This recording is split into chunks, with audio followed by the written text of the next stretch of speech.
Chapter 13 and 14. Chapter 13. An impossible story. I gave Marie a few days to cool off after that initial interview. And so I could too. My dad's words ran through my head beside Pilson's warning. She's not to be trusted. She's a liar by nature. She's not a liar. She's just wrong. But how wrong could she have gotten it? How could she be mistaken when she said he drank the blood? I could tell my dad about that part. If I had told him so soon, he would have called the whole thing. I couldn't tell my dad about that part. If I had told him so soon, he would have called the whole thing off. But I did tell him about the razor. He passed that detail on to Pilson, but neither of them seemed impressed. What good was a murder weapon without the actual weapon? It was just another phantom, and one we could have guessed. I replayed that first interview in my head so many times, too many times, and now the real memory is lost. I can't remember how she looked when she told me what the murder weapon was, if her lips curled around the words straight razor, or if she spat them like a bad taste. I don't remember the tone of her voice when she said, "He drank it," or if there was any hesitation before she replied. I don't remember if it sounded like she was making it up as she went. Of course, I knew she had to be, because what she was saying, it had been that had killed all those people and that had killed Steve and his family was a vampire. A vampire. Like Kips and Bats and Bela Lugosi. Oh my lord. When I finally went back to the station, I managed to get in without anyone seeing me. That my dad was out, Charlie was nowhere to be seen, and the reception desk was empty. I didn't feel like waiting, so I went up to Marie's cell, hoping with every step that she'd take that one part back. Recant it, or even ignore it completely. Had I opened the door and found her sitting there smiling, seemingly without any memory of what she said, I would have gone along with it. "Where you been?" she asked when I opened the door. She seemed excitable and relieved to see me. My dad wanted me to stay away until everything got sorted out with Pilson. "And now it has?" "Not exactly. This is just a visit, not an interview." She glanced at my hands, which were empty. I brought no paper, no pen, and we were upstairs, alone except for the bars. All of a sudden, the cell felt less like a cell and more like a girl's bedroom where I wasn't allowed. Why did you say what you did?" I asked. "Which part?" I scowled and she started to laugh. "I'm sorry," she said. "I didn't mean to tell you like that. I didn't know I was even going to tell you, but the look on your face." "So it was a joke? It was supposed to be funny?" "No." Her laughter died off and she cocked her head, pouting like it was I was kind of a drag. "This isn't funny, but some things are funny, no matter how not funny something is." "What about those student nurses?" I wanted to say. "What about those kids in Wisconsin lying dead on the ground? Were they funny too?" But that would have stopped Marie cold. "I didn't expect you to believe it right away," she said and shrugged. "I know how it sounds." "Like you've been watching too many movies," I wanted to say. "Like you're crazy." But instead I asked, "Can you prove it?" "Seeing is believing," she sighed. "And I can't exactly show you. But yes, I think I can. After I tell you everything. I mean, the truth is the truth." "The truth is the truth. But what's the truth about vampires? What are the facts about fiction?" There didn't seem to be much point in going on if this was the story she was set on telling. But just the same, I didn't want to stop. So I thought about what Mr. McBride had told me about what my job was. There was still a killer on loose, and Marie's story was the only one we had. "Okay," I said. "Okay," she said and smiled. "They're going to lock you in a hospital somewhere, you know. Maybe they'll lock me in, too." "You'll be fine," she said. "Sheriff's son." "Is that why you picked me?" "That's why lots of people pick me." "For your clean iron shirt and your handsome face?" "Sure." "And because of how you helped your friend that night when his father got out of line? And because you just happened to be there?" She shrugged. "It's like you said. They'd have thrown me in a loony bin. Anyone else wouldn't have given me a chance." We watched each other for a long time, her seated on her bed and me standing near the door. I didn't know what we would be when the interview was over. Enemies or adversaries. Allies or something else. I didn't know if Marie would be alive, if she would be in prison or free. I turned to go. "You'll come back, though?" she asked. "Yeah, I'll come back." By the following Monday, my dad and the attorneys reached a compromise with Pilsen so the interviews could continue. When I found out, I was relieved, but mostly excited. It was becoming nearly impossible to pay attention in class, but none of my teachers expressed concern, as if the importance of the investigation outweighed the importance of my education. Only one teacher spoke up, Miss Murray. People noted that all the faculty she was least affected by the bloodless murders and had been heard more than once criticizing folks for gossiping about the Carlsons' death. People around town started calling her high and mighty and said she had a lot of nerve looking down on us in the wake of a tragedy. The other teachers let me go. I was never penalized for late work. No one called on me in class. Even Coach Harvey, my baseball coach, and the 10th grade physical education teacher had only good things to say when the interview started. Of course, that's before he knew I would be quitting the team. When I finally did, he got so mad he almost punched a wall, though I don't know why. I'd never been a standout player, and he must have known that. I'd only joined because Percy was on the team already. I think he sensed that Marie would pull me away. From the start, folks in Black Deer Falls resented her for the brutal change she had brought, and they were unwilling to give anything else up to her, least of all the steady son of their admirable sheriff. I went back to the jail to continue the interviews on Monday afternoon, and Marie was already there, hands folded in her lap, uncuffed, while my father bent over a tape recorder, boxy and gray, that took up most of the space on one end of the table. "What's that?" I asked. "Mr. Pilsen's compromise," he replied. "If he can't be in the room, he wants everything on tape. This contraption will record your conversations, and I'll deliver the tape to him every night." "Every night?" "Or every week. Whatever I can reasonably fit into my schedule," my dad said and smirked. He punched a button with his index finger, bent over the tape recorder, and said, "October 6, 1958, 4:07 p.m. Interview of Marie Catherine Hale. Recording taken by Sheriff Richard Jensen, now leaving the room. Interview conducted by Michael Jensen." He straightened and nodded to me before exiting and closing the door behind him. "You agreed to this?" I asked Marie. She had her hair tied back with the black ribbon again, and the white blouse was tied at her waist and rolled to her elbows over the sleeves of a dark green sweater. "He'll hear it anyway," Marie said. "Sooner or later, everyone will hear it." Then her expression turned impish, and she reached up and hit a button to stop the tape. I jumped. "I don't think you can do that." "Will they know? Is it wrong that part of me wants to tell you lies and boring things, just so Mr. Pilsen will have to listen to them for hours and hours?" I smiled. "Maybe he'll fall asleep and have to start all over again when he wakes up." Marie laughed. Then she reached back to the tape recorder and switched it on again. "Should we continue where we left off?" I cleared my throat. The recording bothered me more than it seemed to bother Marie. It made me self-conscious and a little suspicious. Tape recordings were a tactic used by insidious foreign governments. But I supposed it was only insidious if you didn't know that you were being taped. I guess.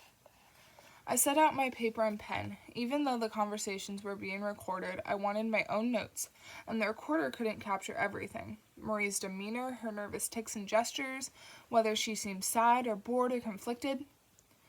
"Where we left off," I muttered, but I didn't even know where that was. Or rather, I knew, but the phrase, "Tell me more about this vampire fellow," wouldn't come out of my mouth. "Does your mother iron your shirt so neatly?" Marie asked. "Or do you do it?" "My mother does." "I like your mother. She found me those clothes for court and gave me her lipstick. You have a little sister?" "I do," I said. "Her name is Dawn." "That's a nice name. Do you have any sisters, Marie? Any brothers?" She shook her head. "It was just my mother and me, until he came along." "He? You mean the killer?" "No," Marie said and rolled her eyes. "I mean him, my stepfather." That word she did say like a bad taste. You didn't like him? No. Why not? Because he was terrible. How was he terrible? She shifted around in her seat. You know, it'd be nice if we could do these in my cell instead of this little room. Maybe, I said, we could move this tape recorder onto the kitchen table. I'd have to stay outside the bars. But you could sit close if you wanted. She was toying with me, flirting, batting her eyelashes like Pilson warned me she would do. How was your stepfather terrible? I asked again. In what way? She exhaled sharply. In the same way that lots of men are terrible. Like in the ways that my friend Joe's father is? I asked, but Marie looked into the corner and refused to answer. All right, then, what can you tell me about the first murder? The murder of Peter Knupp. When I said his name, she glanced at me and then away as if he was of no interest. Did you know him before the murder? No response. Was he chosen at random? A robbery, maybe? He was alone in his home. Marie sighed, but otherwise remained silent. He was cut at the neck, and the inner thigh bled out. Yes, Michael, she said finally. We were just reminded of this by Mr. Pilson at the hearing. Well, do you have any feelings about it? Did you see it happen? He was the first victim. It can't have been easy. He wasn't the first victim. I stared into her steady hazel eyes. The first victim hasn't been found. My pulse pounded. Another body, another bloodless murder, one that no one had discovered or simply not connected to the case. A dozen questions hurtled through my head, crowding it so I couldn't think straight. Who? I don't want to talk about this. But this is what we're here to talk about. Not like this. Marie, they want to execute you. Well, they can't, all right, because I didn't know. I didn't know what he was and what he was going to do. I thought he was just going to take me away. I didn't know he was going to kill her. Kill who? My mother. My eyes flickered to the tape recorder. He killed your mother? I said, killed her, perhaps right before Marie's eyes. And my stepfather. The first murders were my mother and my stepfather. There were two. When did the murders occur? I reached for my pen. June, she said, her voice toneless. Early June. The 2nd, maybe, or the 3rd? Early June. Peter Knupp hadn't been discovered until August 3rd. It had been supposed that he had been dead for several days, but that was still a long time between killings. What were their names? I asked. I'm not giving you their names, she said. I gave you mine. I wanted to press for more, but I didn't have the heart. Marie's eyes were shiny. She was trying not to cry. Do you want to stop for now? Yes, she said. I'd like to stop. The minute I offered, I wondered if maybe I should have pushed harder. I wondered what Matt McBride would do. He would never shy away from the hard questions. All right, I said, but next time we'll talk more about the blood drinker. Marie chuckled a little as she wiped her face. The blood drinker. That's a nice name. He'd like that. Chapter 14, A Surprising Discovery. As my dad and the investigators reeled at the news of the murders of Marie's mother and stepfather, my mind kept returning to Marie's story. As they searched for the murder couple, running down lead after lead of bodies found alone or separately, whether they had died from blood loss or not, I walked around in a haze, trying to think of what could make Marie tell me the thing she had. A vampire, the pale, waxy-skinned, walking undead. She was pulling my leg, except she didn't seem to think it was a joke. I considered that she could have been fooled, that the killer had pulled off that much of a trick through sleight of hand and props. People had been fooled into things before. All those people in Exeter, Rhode Island, who dug up and cut apart Mercy Brown.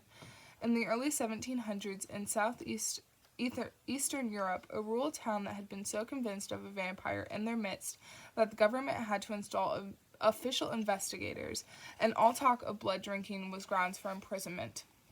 It was a long time ago, but not so long people were convinced that a glug of snake oil could cure whatever ailed you. I'd always thought of those people as gullible. Marie did not seem gullible. The Nebraska authorities couldn't find the bodies of Marie's mother and stepfather. Not for all their searching. After a while, they'd figured she'd just been lying again. Another lie piled on top of the rest. Let them think so, Marie said as the days ticked by. Let them keep looking. You don't want them found? I said one afternoon in the interrogation room. Your parents? My stepfather wasn't my parent, she said. Then why tell us about them at all? She shrugged and gestured to the space around and behind her. Gives them something to do. And by them, I took her to mean the investigators. You never asked me if we've caught him, I said. Well, I figured I'd have heard if you did, she said. And besides, I know that you won't.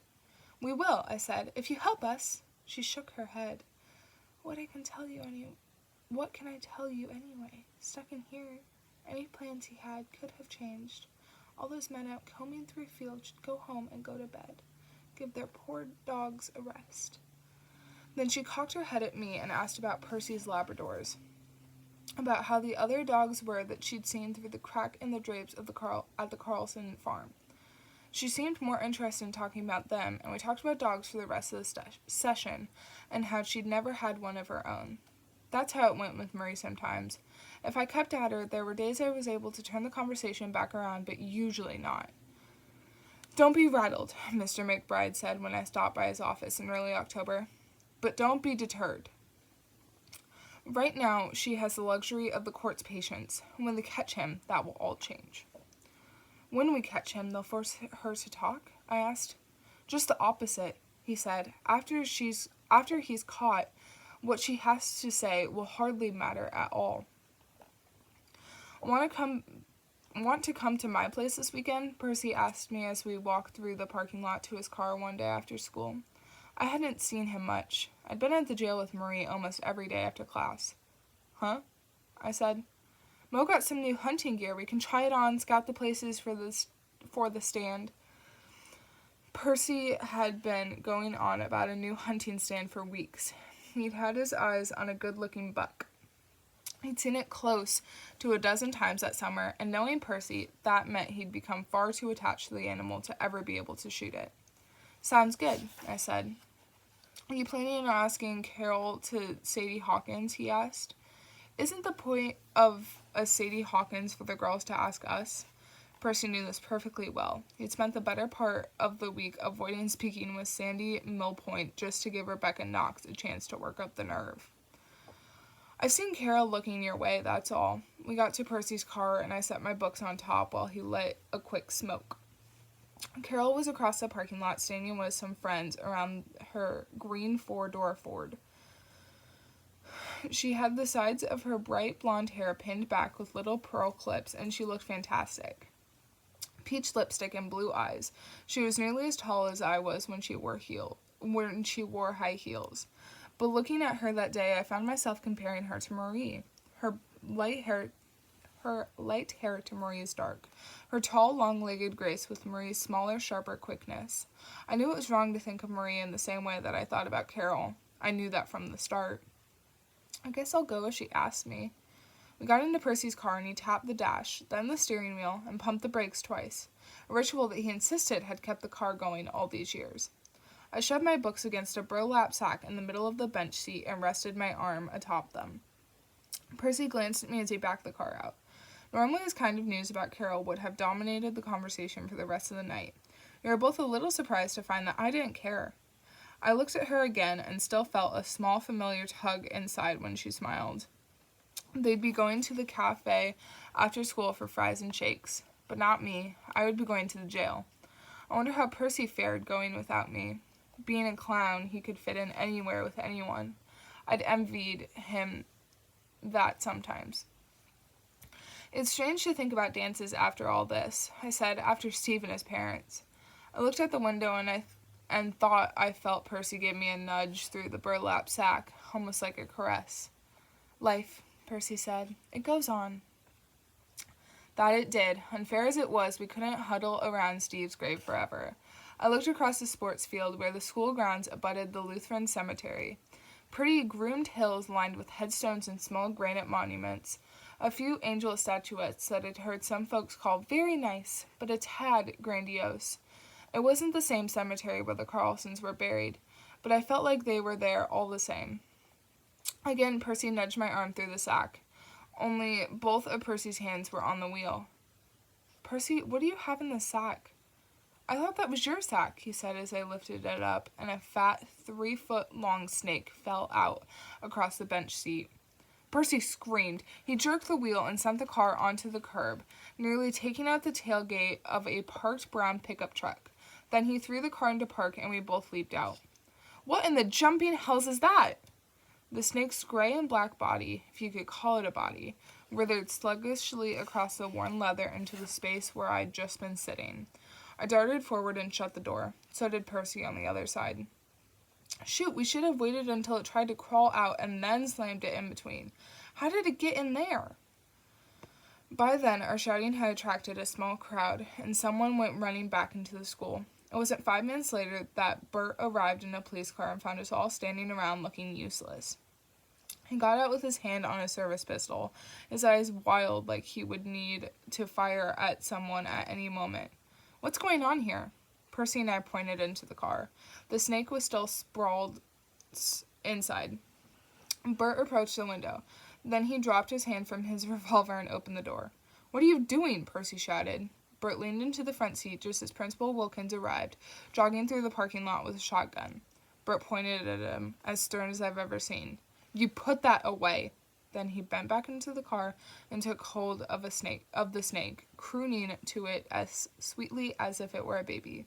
She's only a python, he said when he emerged with the snake curling eagerly around his hands and forearms. She's not going to hurt anybody. How'd she get into your car, Percy?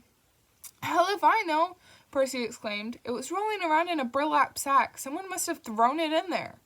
Who? I asked. He shrugged. Everybody knows that my doors don't lock. Bert was barely listening. He held the snake up in front of his face and looked into its eyes. Lucky she didn't die. She was moving closer to you because she was cold. Not enough sun today to heat the car up, and reptiles are cold-blooded. They can't produce their own heat. How do you know so much about herpetology? Principal Wilkins asked, and I was impressed that he knew the word. I had to look it up later in my dad's encyclopedias. Herpetology, the study of reptiles and amphibians. Bert shrugged. I've liked them since I was a kid. If she doesn't belong to anybody, I'll take her home. I have an empty cage that should do just right. Percy glanced at me. I'd never actually been inside Bert's house, but just then I didn't particularly regret that. Bert reached into the car for the burlap sack and placed the snake tenderly inside. Then he got into his car and drove away with his new pet. All of us kids sort of turned to Principal Wilkins, still standing there with his shotgun. These kinds of pranks are dangerous, he said loudly. If anyone knows who did this to Mr. Valentine's automobile, I encourage you to speak with me in my office.